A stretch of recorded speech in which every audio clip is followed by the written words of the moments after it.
And welcome in to Tennessee Tuesday. Today is Tuesday, November the 18th. And I'm John Blankenship, your host, joined by the one and only Jason Shears. And Jason, tonight, we'll go ahead and let our audience know as we first jumped in, this is a pre-recorded episode of Tennessee Tuesday, as we're both tied up a little officially. So we wanted to have a new episode for you tonight.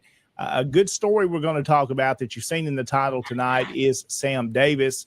He is the boy hero of the Confederacy. Of course, he is a hero to Tennesseans, and you're going to tell his story. We're going to show some photographs, and also we'll be talking about some other events that have been happening in the Tennessee division of the Sons of Confederate Veterans, and we also have some events coming up, so we'll be talking about some of those tonight here on Tennessee Tuesday. So welcome into the program. Thank you for being with us tonight. And Jason, how you been?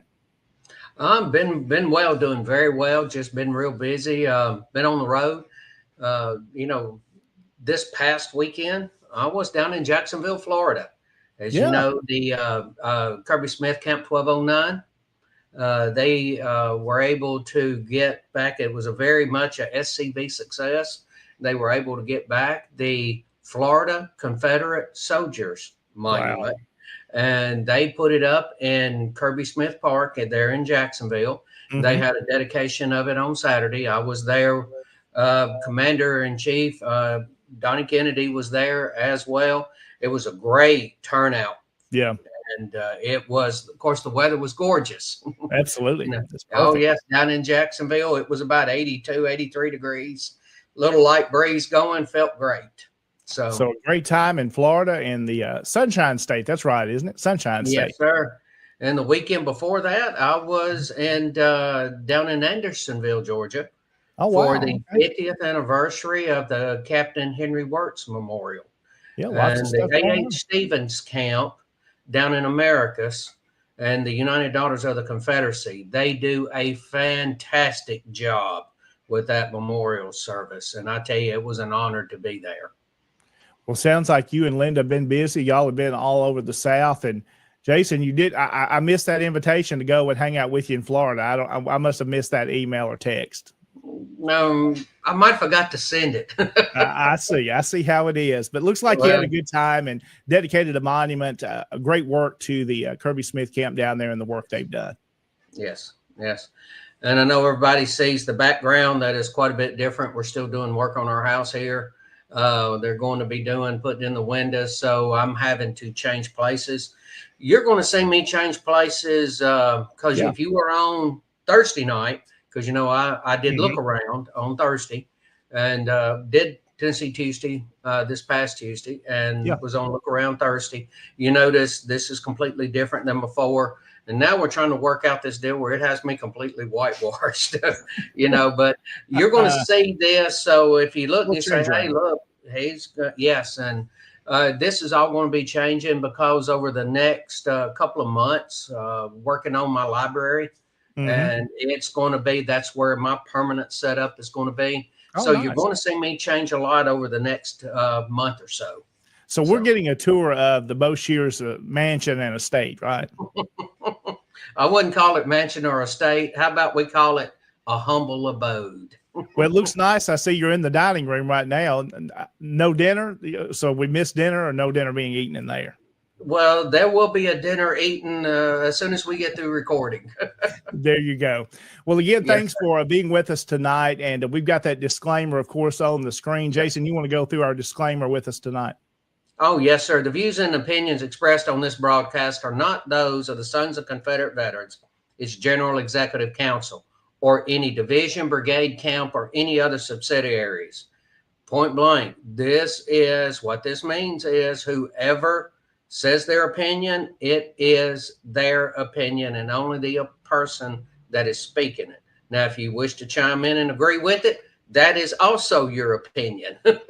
But Absolutely. It is not the opinion of the Sons of Confederate Veterans or any of its camps or associates. So just want to go with that and let everybody know. Well, we've got several things tonight to talk about. We're going to jump in here in just a few moments. We're going to kind of lead into the story here. We'll take a quick break, Jason, as you kind of intro into the story of Sam Davis and what we'll be talking about. We'll come back and do the full story with some photographs and tell you about Sam Davis and his death and his life, but also years after his death, what was done in Tennessee. So that's going to be happening as well tonight. And we'll take that first break. We'll come back and we'll talk a little bit more, Jason, if that's all right with you. Perfect. Let's do it. Let's go ahead and take our first break. We'll come back and we'll talk about our sponsors as well here on Tennessee Tuesday on SCV Chat. There is a place nestled in the rolling farmland of southern Middle Tennessee. A home constructed in 1837, nearly lost to the ravages of war. Saved by a servant and a Confederate general. A place where families loved and lost. If walls could talk, what stories could be told? If a place, a home, can feel love, loss, pain, surely this is one of those places. Nearby is a more recent structure, and inside are the stories of heroes and heroines, stories of battles won and lost, stories of sacrifices made by the people of its native soil. A place that will tell the true and complete story of the Southland and the war fought for its freedom. From the causes that led to the conflict to the modern-day struggles to protect Southern history. Historic Elm Springs and the Confederate Museum at Elm Springs are the general headquarters for the Sons of Confederate Veterans. A place where the story of the Southland and its historic struggle is preserved and told. Come and discover your history. And welcome back into Tennessee Tuesday. John Blank and Jason Boshears here with you this evening, and we're glad to be here on a Tuesday night. By the way, this is a pre-recorded edition of Tennessee Tuesday, as we recorded this on Monday night. So if you're watching live, we recorded it last night. We wanted to make sure we had a new show for you, especially since there's an event coming up this weekend at the Sam Davis home in Smyrna, Tennessee. It will be the annual memorial service, and we wanted to talk about that this evening and really tell the story of Sam Davis for folks that may be watching. It's never been to Tennessee, to the Sam Davis home, Jason, that may not get the opportunity to do so. They're going to kind of get to hear a little preview of what you'll be talking about this weekend with his story. And there's some important sites in Tennessee as well connected with Sam Davis. So, Jason, I'm going to kind of turn it over to here for you just a little bit to kind of lead in, and we'll show some photographs along the way. Okay. Well, thank you, John. I want to thank everybody for joining in. Let's go ahead and set the plate. Okay. October 6th, 1842, Sam Davis comes into this world. That's a picture of him. He is, this is right around the beginning of the war. You're looking, a lot of people talk about him when they talk about his brother Oscar, how they looked a whole lot alike. There's quite a little bit of years, I want to say 4 years between him and Oscar. And Oscar plays into this story as well. Born October the 6th, 1842, and you think about the environment in which they were brought up in. There was no TV, there was no internet, there was no cell phones, there were none of that to keep people occupied. So people would have supper, and then they would sit around and they would talk. If it was a nice evening, they'd sit on the front porch, and they would. He spent his years hearing the stories of his ancestors, the ones that fought in the American Revolution, the ones that fought in the War of 1812, the ones that fought in the Mexican War, and the ones that were fighting in the Indian Wars. And he had heard all of these stories. And yes, that is the Sam Davis home that is in Smyrna, Tennessee, during the month of November. That is the month in mourning, and if you go there now, you will see the mirrors covered, because if you a house that was in mourning, they had black drapes covering or black cloths that were covering all of the mirrors, and Sam laid in state within that house. You go in the front door of that house, and you go off to the right. That's a picture of it as well. That picture, that tree is no longer there. It got tore up in some damage with the wind that we had. Plus, it got a blight and was dying, and we had to cut that tree down. So, unfortunately, we lost that. But the tree that witnessed Sam tying his horse to it and the rock beside of it, that is still there. Okay. He did not tie to that tree. He tied to a tree that is across the drive. But you listen to the war drums being sounded. He was already in a military academy. This is in 1860. He left the military academy. He went and he joined the Rutherford Rifles. That was in Murfreesboro, Tennessee, Rutherford County. He then joined, that was merged into the 1st Tennessee, and he was sent east. And his first battles were under Robert E. Lee in Virginia. And remember, at that time, the war was never coming west. It was never coming over the mountains, over the Blue Mountains. But as we know, it did. Yeah. And Sam come west and ended up fighting at Shiloh under Albert Sidney Johnson. He was in the infantry, and he was wounded there, but he healed up over that. And then he ended up going into Kentucky, where he was wounded. Now, there's not a lot of details on exactly how bad the wound was or exactly where in the lower extremity it was. We know that it was either a knee, calf, foot, or ankle. We do know that it was that, and he was not able to be in the infantry anymore. Now, Sam being brought up on the home that you see there, Sam's father bought that home right there, bought it, and Sam moved there when he was about 5 years old. So Sam was essentially brought up into this house, and it was had quite a bit of land to it. And the family, he grew up on the farm, grew up working the Mm-hmm. farm, grew up with horses, and he had a half brother named John.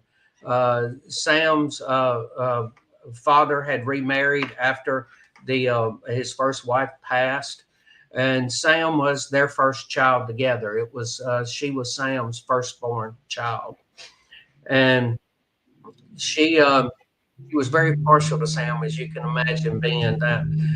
But John, his half brother, well, John Kennedy was the caretaker of the home, Sure. and but his half brother was very much he was already in the Coleman Scouts. Now, the Is he Coleman the one Scouts, that's also pictured in the image with Sam, the full image? no, sir, that's Oscar. That's Oscar in the image. Yes, that's Oscar. Yes, it's John. Let's see. Now that there's several pictures, and a couple of them have been misused and they don't have them exactly right, because the half brother was quite a bit older. Sam going in when he was 18 years old. His half brother, already a member of Coleman Scouts. Now, Coleman Scouts, the moniker he went by was E. Coleman. His real name was Henry B. Shaw. Yeah. And after Sam got wounded, his half brother approached him about joining, because he knew he was a good horseman. Mm-hmm. He had worked with him on the farm, and he said, would you care anything about becoming a scout? And Sam ended up joining the Coleman Scouts. It was not Sam's first piece where he was, what the Scouts were. And there's a lot of people want to confuse Scouts with bushwhackers and all this other stuff. They actually carried correspondence. Mm-hmm. And, they would gather intel and they'd gather information, and they spent their time behind enemy lines. Riding. And we'll talk about where we are in the month of November right now. Okay, Sam, it was not his first one, his first ride. He was running the scout line that was going from Eastern Kentucky down to Decatur, Alabama. Mm-hmm. And he was given yes. Now that's the half brother that is on the right. See, that's a different picture than the one I thought you were referring to. Yes. Yeah. That's the half brother and Sam right there. Okay. And that was taken at the very, very beginning of the war. And this Sam's story, when it starts to think about this time, here we are in November, it gets a little. Let's set here we are. We're on the 17th. We're recording this. Mm-hmm. Okay, this is going to be played on the 18th. We're now looking at Sam's last night at freedom. Yeah, is what we're looking at. Sam we'll start at the time that he was captured, which was in the afternoon of November the 20th, mm-hmm. and he was captured. So the night before, he had been traveling, okay, which makes it the night of the 19th. Okay. Mm-hmm. The afternoon of the 18th, he met E. Coleman, Henry B. Shaw, in Campbellsville, Tennessee, mm-hmm. and got the paperwork which is a little north of Pulaski. Is that right? Yes, sir. Right mm-hmm. now it is Highway 66 between Mount Pleasant and Pulaski. Mm-hmm. And so he met him, and he ended up getting the papers that sealed his doom. He got them on the afternoon of the 18th, afternoon and evening of the 18th. Now, remember, scouts traveled at night. They would generally find a place to, mm-hmm. as they say, hole up during the day, to where mm-hmm. they would not, it was hard to travel. This was all federal occupation. Yeah, so at night you're less likely to be seen. Makes good sense. You wouldn't be seen at night. It'd be easier to travel. Oh, yes, sir. So when they captured Sam on the afternoon of the 20th, he was in Minor Hill, Tennessee. So he had rode because he got the paperwork on the afternoon of the 18th, and he spent the night there in Campbellsville.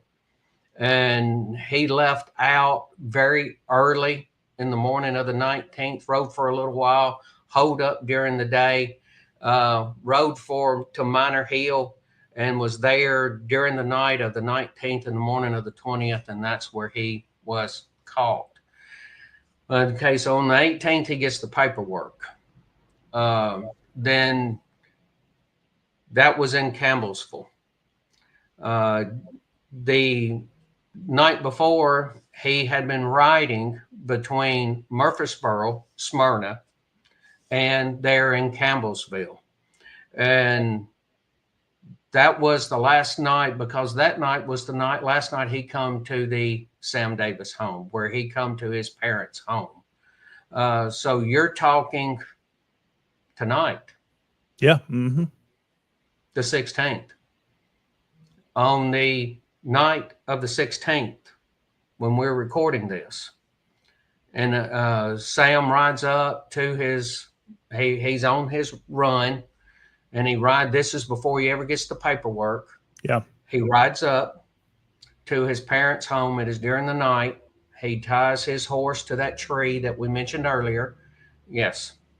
The parents' bedroom is on the side of the house. In fact, you had a picture of the side of the house. Show that one there. There you go. Yes.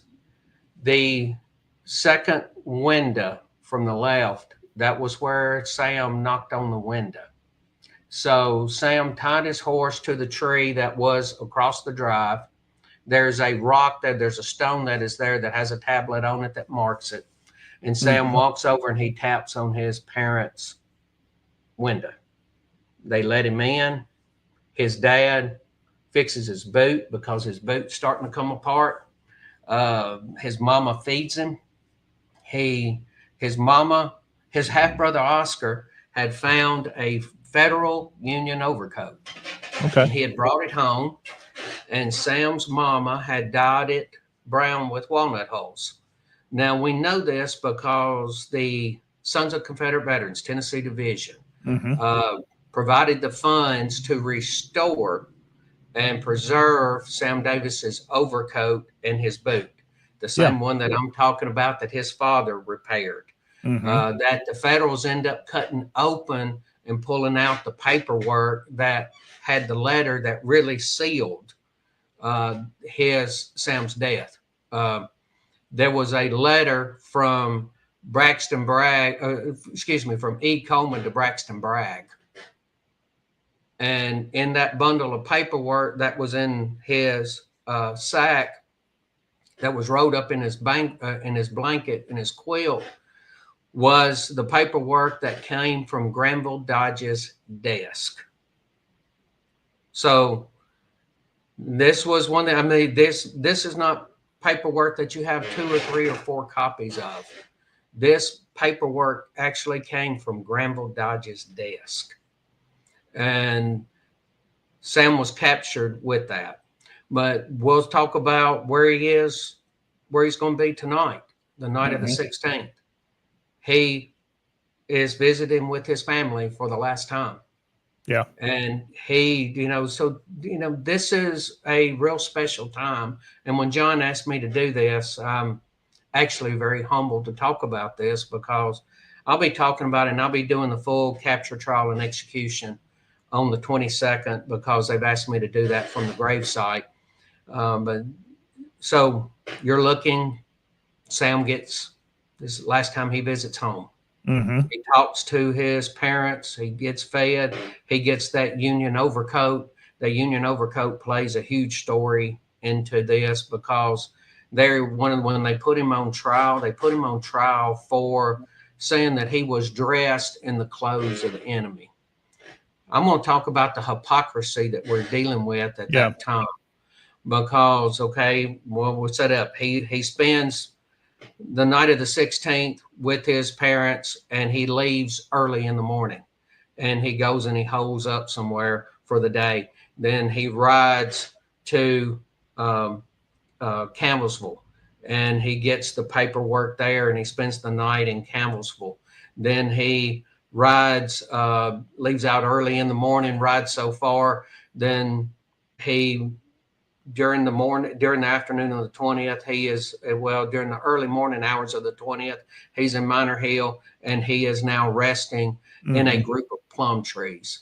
You can go to there right now, and you can see there is a marker that is there that marks as the capture site of Sam Davis. The men that rode up to him, there were two men dressed as Confederate soldiers. Dressed as Confederate soldiers. We know this because, well, I'll go and tell you about the trial they put him under.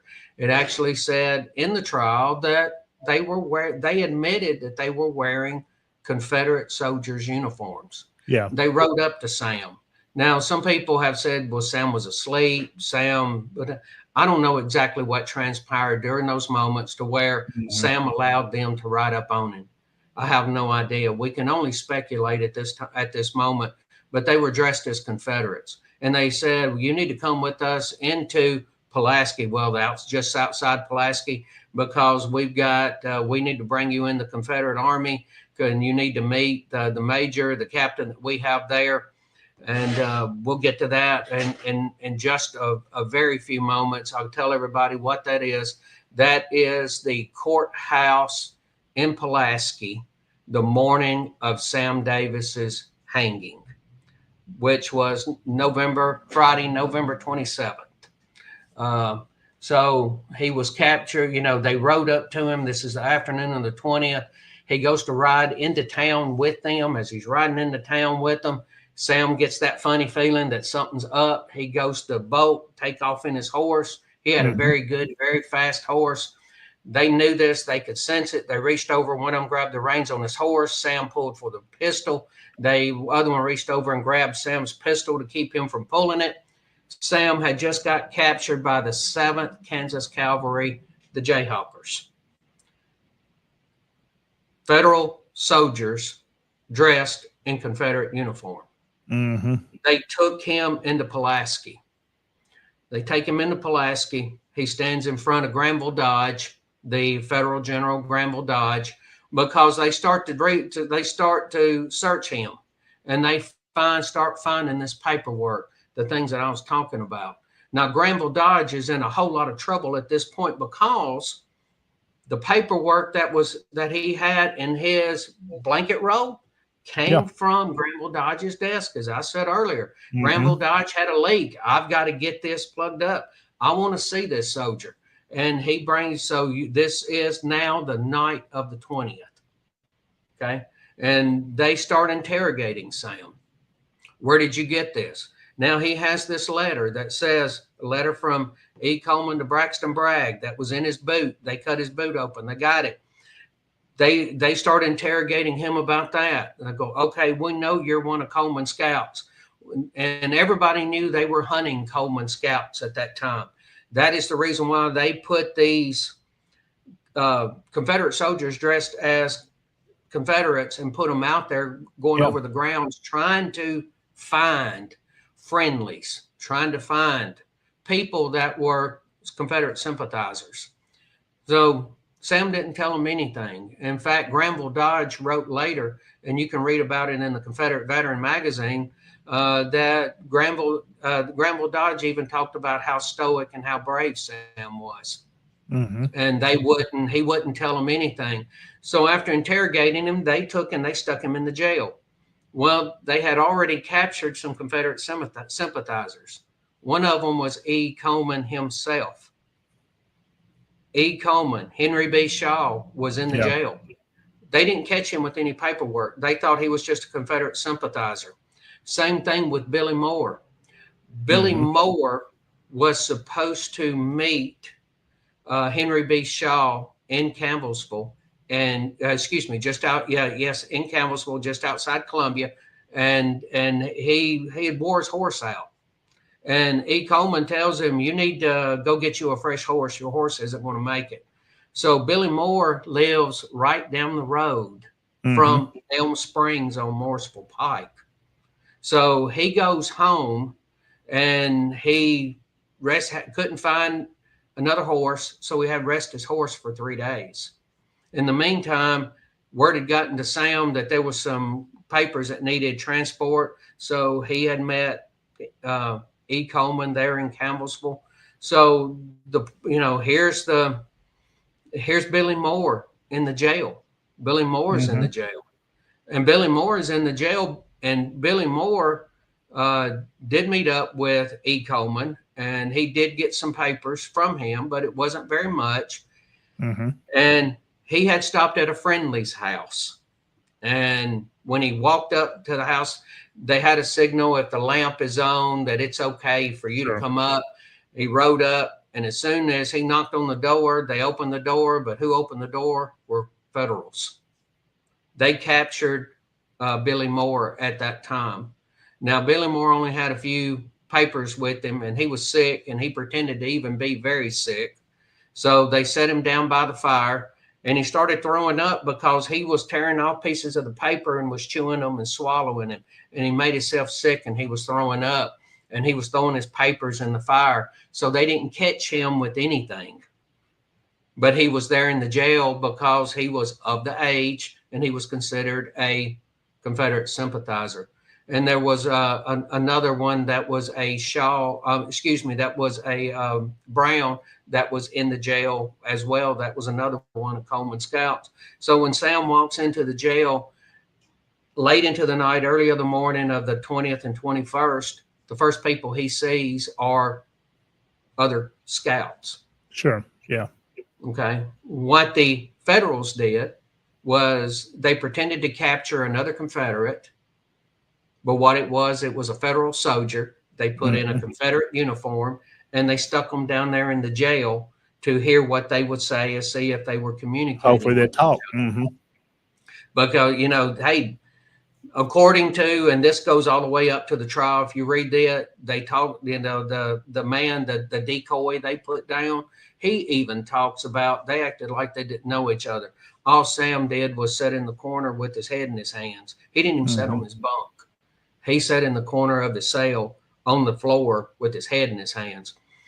And none of the men acted like they knew each other. Think about that. You have 4 men that knew each other that were acting like complete strangers. They all knew yes, sir. They all knew the situation. They were all taking care of each other.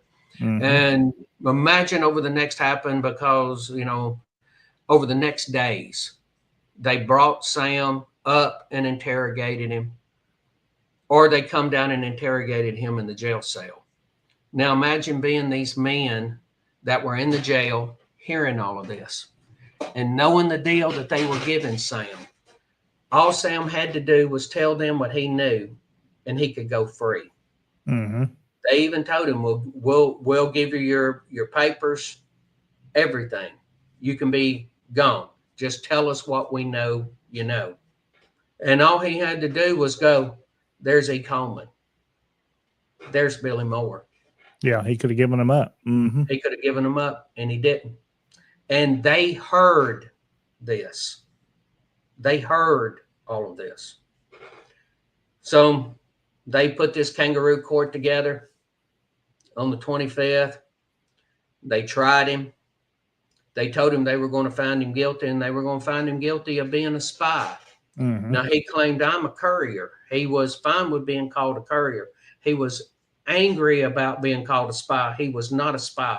All he was doing was carrying correspondence for his army, for his country. That was all that he was doing. But they said that he was a spy because he was wearing a Federal overcoat. This is from the same people who admitted in the trial that they captured him by dressing as Confederates.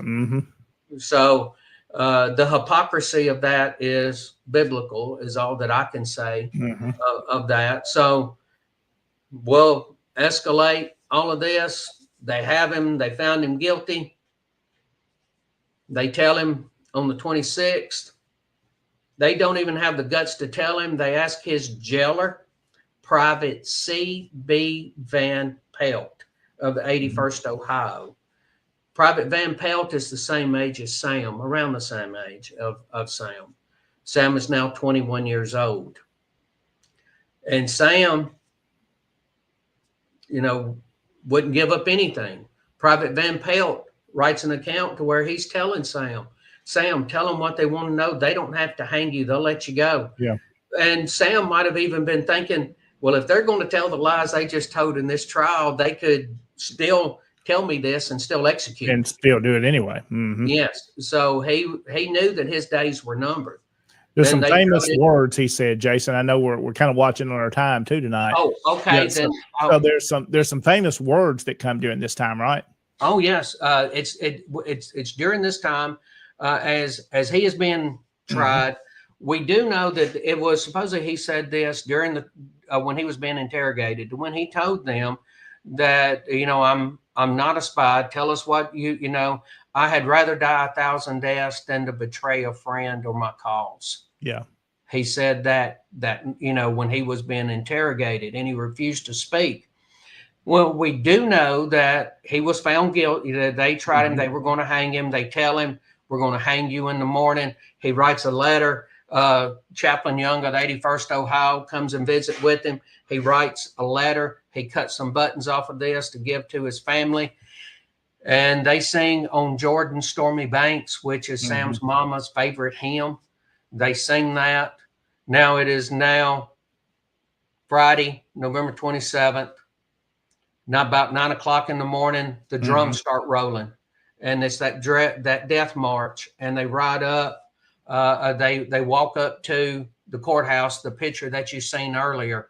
And at that courthouse, yes, they're lined up.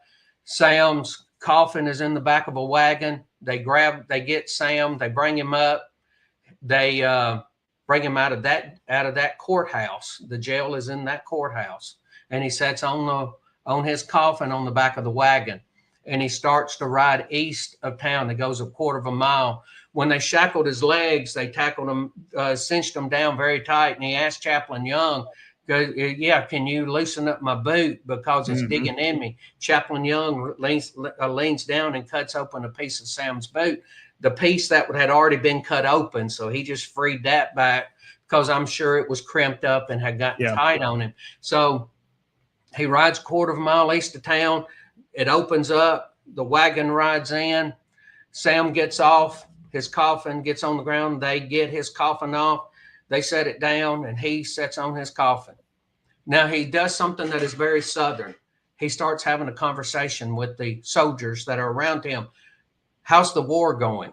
They start telling him everything that is happening, and he goes, well, sounds like the boys are going to have to fight the rest of the war without me. Okay. He asked them how long. They said about 15 minutes. Captain Chickasaw goes by that moniker. Captain Chickasaw is one of these that has heavily interrogated Sam. He rides up on Sam's horse with Sam's gun across the horn with the paper saying, Sam, tell us what we know you know, and you can go free. And we know that he says those words at that time because people hear it. Yeah. And they say he said it. He looked, and this is humbling. This is a young man, 21 years old, who had decided the fate of his life, and he had encapsulated that in his mind. And he says, I had rather die 1,000 deaths than to betray my friends and betray my cause. Then he turns and he looks at Chaplain Young and Private Van Pelt, and he goes, I'm ready. And they go up the steps. The hangman is there, and he tells the hangman, do not feel guilty about this. I have done my duty. You do yours. Wow. And they put a white sackcloth over his head. They put the noose around his neck. And about 10:15 on Friday, November 27th, they spring it. Yeah. The fall does not break Sam's neck. It takes him nearly 15 minutes to pass. Horrible death. Choking the life out of him. They left him to dangle there another 15 minutes before they cut him down and put him in his coffin. And they took him to Maplewood Cemetery where he was buried with other Confederates. There's that location of the hanging site, Jason. You want to say something about that? Yes, that spot was marked. The state of Tennessee owns that building. There are some artifacts having to deal directly with the hanging and with Sam in there. You can approach the city of Pulaski, and they will, if they're available, they'll go up and they'll open that for you, and they'll let you take a look. When you're facing it, if you'll look off to the right, was where the actual hanging site is. That would all that is there now is a stone marker that is marking the spot where Sam fell. But that is the hanging site. Very powerful place to stop, Jason, and to know that story and to think about it and just have a moment or two of silence there, just thinking about that terrible day. Yes, because he didn't, I don't have the words for what this young man did. I mean, we all know people who they would sell you out for nothing. And he and all of these men, including Henry B. Shaw and the men that were down there in the jail, they let this people say, well, they let it happen. No, all of these men signed up for this. They knew what the cost was. They knew what they were doing. Yeah. They knew what their duty was. And they knew that if any of them spoke, all of them were going to die. Mm-hmm. So that's the reason why they never said anything. And Sam took all of this with him to the grave. But we do know that he said those words right there at the hanging. And then he followed it up by turning around, looking at him and telling them, I'm ready. Wow. And they asked him, he goes, how long have I got? 15 minutes. And he strikes up a conversation, just like you and I are talking now. This is a young man who knew what his fate was. Wow. Yeah. And it's just humbling to think about it. So you're going to watch this sometime this week, or you're going to see it tomorrow night on the 18th. Mm-hmm. And, you think about where Sam is in this process. When you Jason, as not to jump in on you. No, but go ahead. If not, I'll talk. Yeah, as our time is getting ready to wrap up this evening, let's mention, because we got a couple more photographs, let's talk about his burial site and his grave site there at his home. Yes. And thank you for cutting it off, because I'll talk about this for a while. No, very, very good story. Very good story. Oh, yes. It takes 45 minutes to tell the whole story. But yes, you have Oscar there that's on the far right. And that, think about Oscar. Oscar was Sam's younger brother, and he rode with John Kennedy, who was the caretaker there on the farm, to actually go get Sam's body. He was 17 years old at the time. Imagine that. And that was done, I want to say, about 2 years ago, because now I cleaned that obelisk about 5 years ago, and it was just cleaned again just this year. We had a cleanup day out there, the ending day of August, and it was clean then. Yes. And that is at the Sam Davis home. Now, when Sam was brought home, like I said, he was buried in Maplewood Cemetery. The family went and retrieved his body. They brought him back, and he was buried across Stewart's Creek. Stewart's Creek runs through their property. Mm-hmm. He was buried in a cemetery across Stewart's Creek. The letter that he wrote to his mom and dad, the letter that he wrote was to his mom and dad, and it said, "Dear mother, I regret to tell you that I have to be hung tomorrow by the Federals. Do not grieve for me. It will not do any good." Mm-hmm. Then he goes into telling the kids how much he loves them, and he tells them where Pulaski is. And then he does a postscript, and he says, "Mother, Father, do not forget me." Wow. Now, Mama couldn't stand it. Yeah. So in 1966, the year after the war, when they were starting to get going again, remember, we were still under federal occupation. Yeah, that's true. At that time. We still had Reconstruction.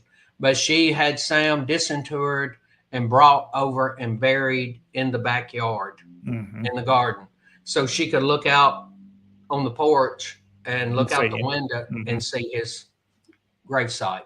Mother, Father, do not forget me. Wow. Very powerful story, Jason. Very important site to go to if you've never been to Smyrna, and to the home and to his resting place. And as we wrap up, Jason, let's talk about years later, kind of the story kind of faded away somewhat. And then around 1900, you start to see that story come back to life. And one of those first monuments erected to his memory is in Pulaski. Oh, yes. That was done in 1906. Sumner A. Cunningham was responsible for bringing the Confederate veteran to life. And that was after the SCV got started. Actually, it was the UCV. Yeah. He started doing the magazine for that. And that's when the story of Sam Davis took back off, because like John said, all of those stories had passed and it wasn't being talked about. And if you read those early editions, and from all the way up until the 1920s, you'll hear different people give their accounts. That one right there is on the Capitol grounds in Nashville. That was on the dedication of that. And John, I think 1909. Yes, 1909.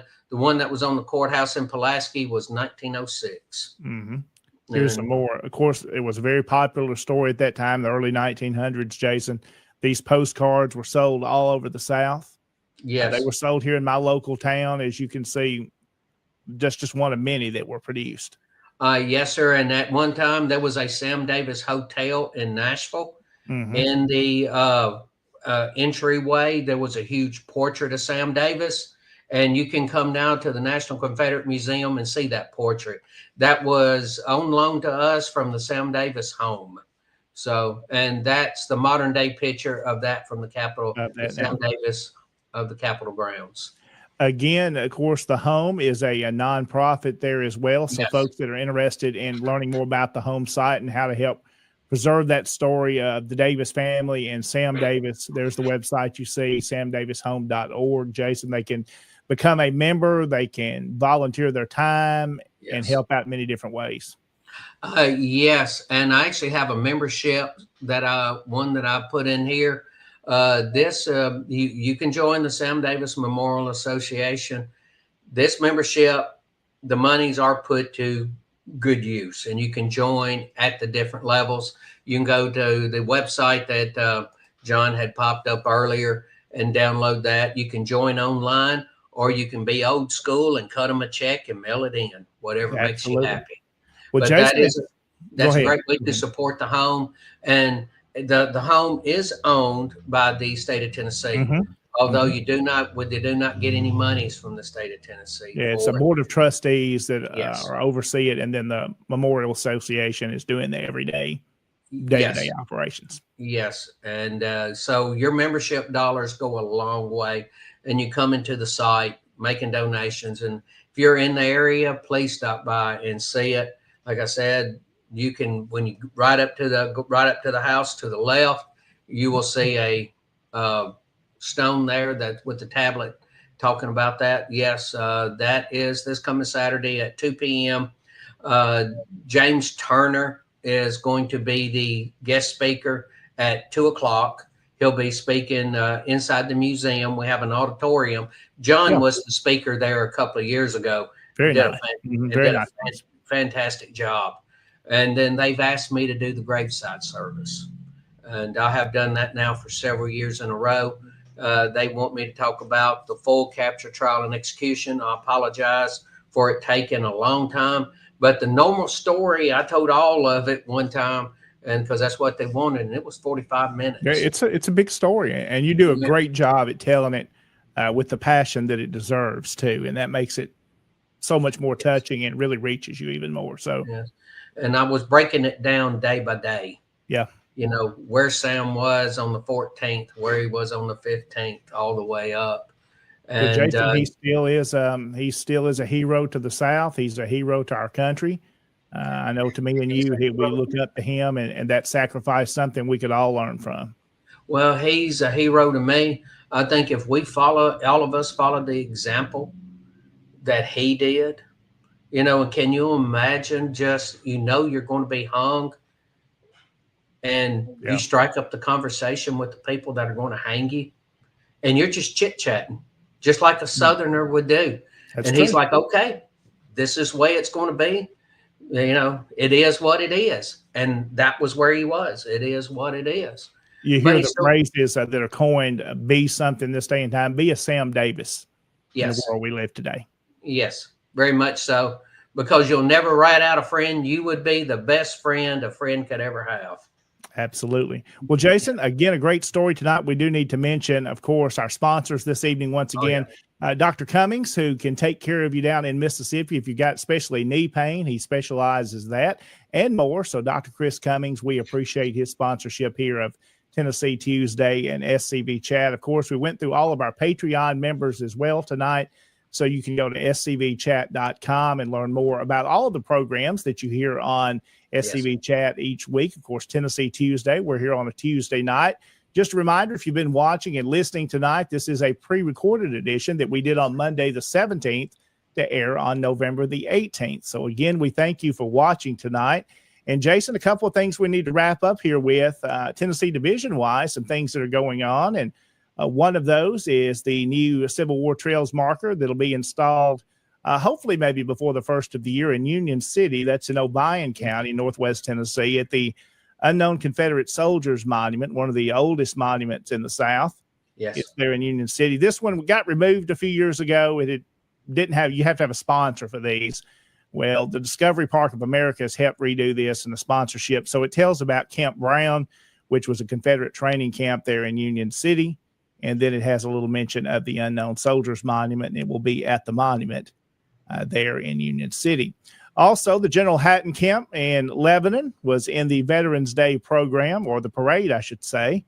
And you can see Tom Wood and all his guys in the camp gathered to march in the parade. We've got another photograph here that was sent in to us. And there they are. And looks like was well responded to. I saw some other photographs and some people were clapping. So that's always encouraging when you get there, and folks appreciate you being a part of it. Also, the Hatton Camp has just finished up their first weekend of their annual turkey shoot there in Lebanon at the Wilson County Fairgrounds. Here's a few photographs of some of those in attendance this past weekend. Looks like a good turnout, Jason. Yes, it does. Looks very good. And there's one more I've heard photograph. a lot of good things about it. And I've seen pictures of people carrying meat around. You know, that's it. Yes, sir. One guy won bacon. Love it. It also continues one more coming up on December the 6th, Saturday the 6th.